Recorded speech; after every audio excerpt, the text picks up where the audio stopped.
Hey guys, and welcome back to our discussion on the reactivity of alkenes. So in the last video we more so talked about the structure of alkenes, what their orbitals look like, and what that means in terms of their overall properties and structure. In this video we're going to go through some specific examples of reactions that alkenes typically undergo. So the most common type of reaction that alkenes undergo are addition reactions, okay? And there's two main mechanisms you need to be aware of for those. So the first mechanism is when you're adding something like HCl or HBr, okay?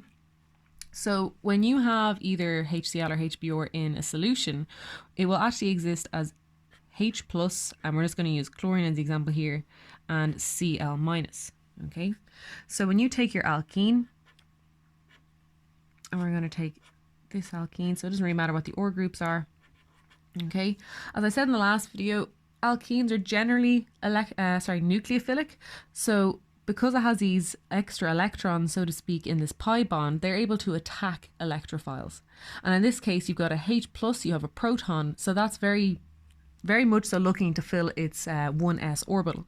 So what will happen is the electrons in this pi bond will attack the proton. So again, it's very important to remember that the arrow must start right where the electrons are coming from and finish at the atom you are attacking, okay? So then what you have is this structure here, okay?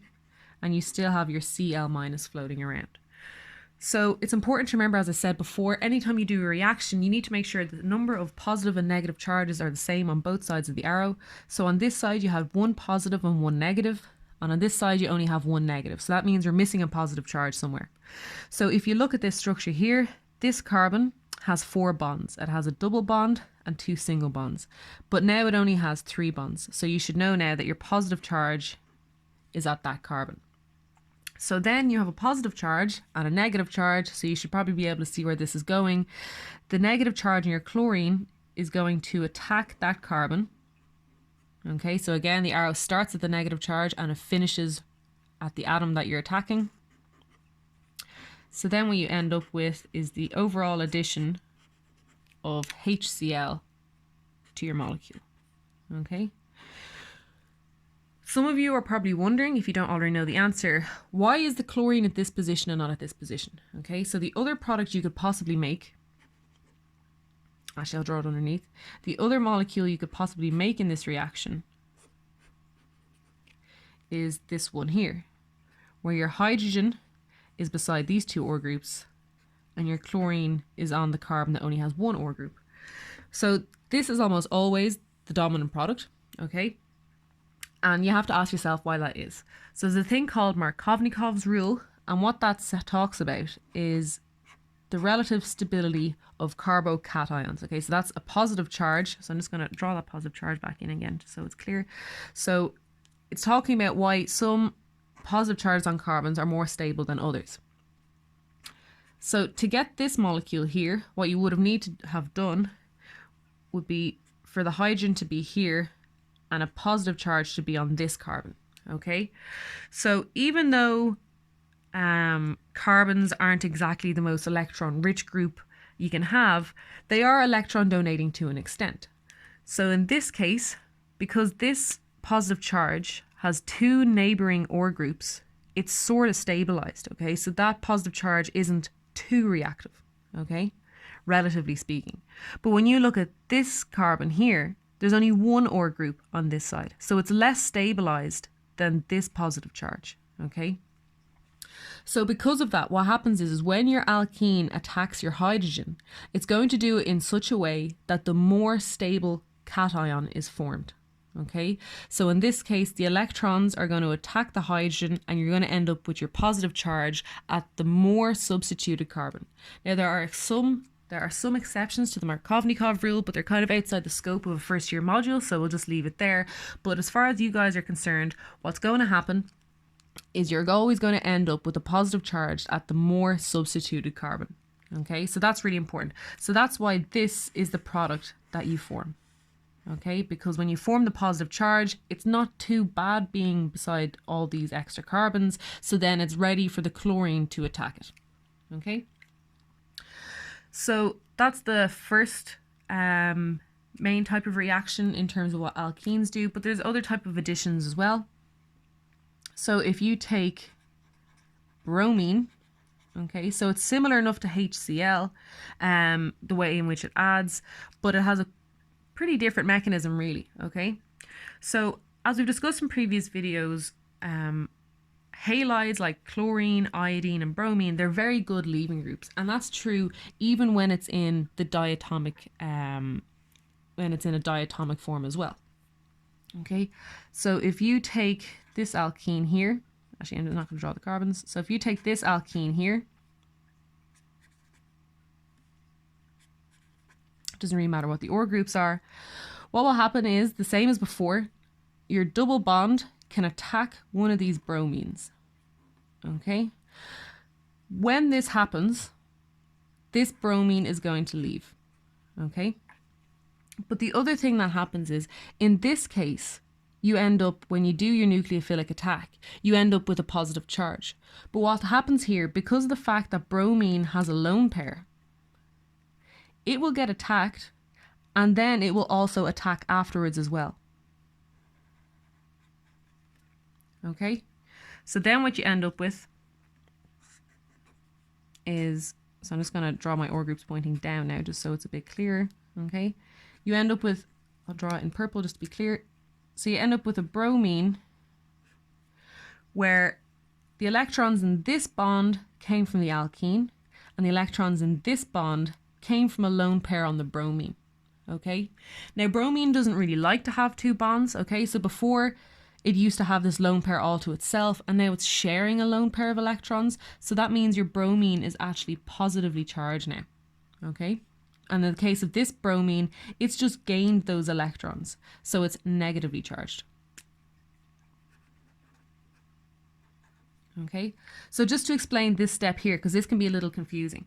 If you wanted to do it in a stepwise manner, so this is referred to as a concerted mechanism. So as this is attacking, so is this, okay? But if you were to do it stepwise, okay, what you would have after the red arrow, okay, let me draw this. What you would have after the red arrow would be this structure here, okay? So I'm just going to color that in red just so it's easier to follow. Okay, so then this lone pair here will come in and attack that carbocation, and it looks like this. Okay, so if this is step 1 and this is step 2, this is what it would look like here. But in reality, they don't believe that it's actually happening in a manner where the bromine gets attacked and then the bromine does an attack. It happens at the same time, okay? So you end up with this weird bromonium species. So it looks a bit unusual, but that is actually what happens, okay? So then the next step for what happens is this bromine doesn't really want to be positively charged anymore. Nothing wants to be charged if you can avoid it. So what will happen is the electrons in this negative charge from the bromine that got kicked out earlier will actually come back in and attack. Okay, and you'll notice the way I've drawn it is that I don't have attacking from this side, I have attacking from the opposite side, okay, and that's because this is an SN2 reaction, okay, so it's just occurred to me that I haven't actually done a video on SN1 and SN2 reactions, so there will be a video on that, but for now it's just important to note that in an SN2 reaction, the bond that's being formed has to form on the opposite side from the bond that's being broken, okay, so then what you end up with is you have your OR group, and you have your other OR group there, and then you have your two bromine atoms. Okay, so what's really important to note here is that it's an, oops, sorry, throw in my pen, is that it is an anti-addition. Okay, so what I mean by anti-addition is they add from opposite sides of the molecule. So you have one bromine that's on the top and one bromine that's on the bottom. And that's because of the fact that you have this SN2 reaction here. So this bromine has to approach from the opposite side from which this bromine is already placed. Okay, so you get an anti-addition.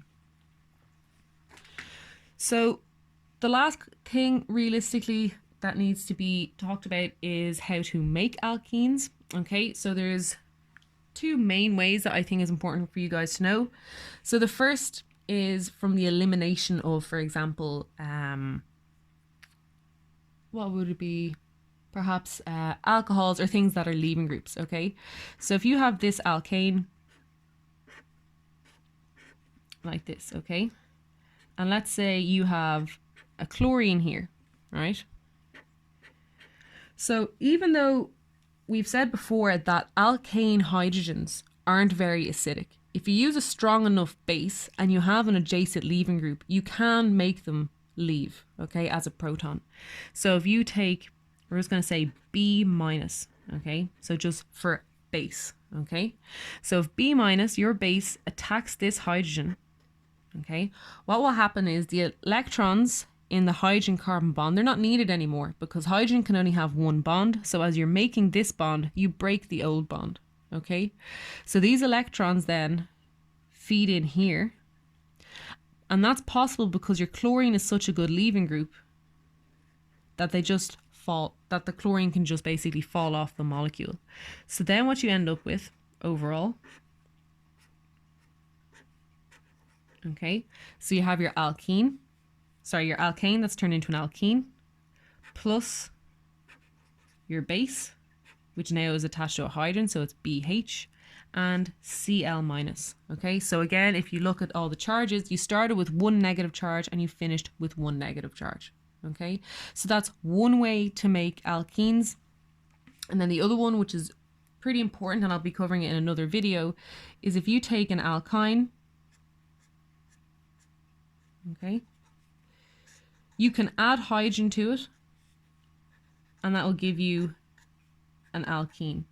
Okay, now there's a lot more to it than this. Okay, it's never just hydrogen gas on its own. So sorry, I better push that up. It's never just hydrogen gas on its own. You need some sort of catalyst, and that's often, say, palladium or nickel or Lindlar's catalyst. There's lots of different ways you can do that, but they're just to say that that is a very common reaction that is done to prepare alkenes. So I've now just reminded myself to make a video on SN1 and SN2 type reactions because that's quite important. And then in the next video, we will be looking at alkynes, following on from this regarding how you make alkenes, but what else can alkynes do as well. So if you're enjoying these videos and you're finding them helpful, please check out the GoFundMe link in the description below, because all these videos are made as part of a fundraiser to try and raise a bit of money for Cystic Fibrosis Ireland. So please do check that out and share the videos if you think there's anyone else who will find them useful, and I will see you next time.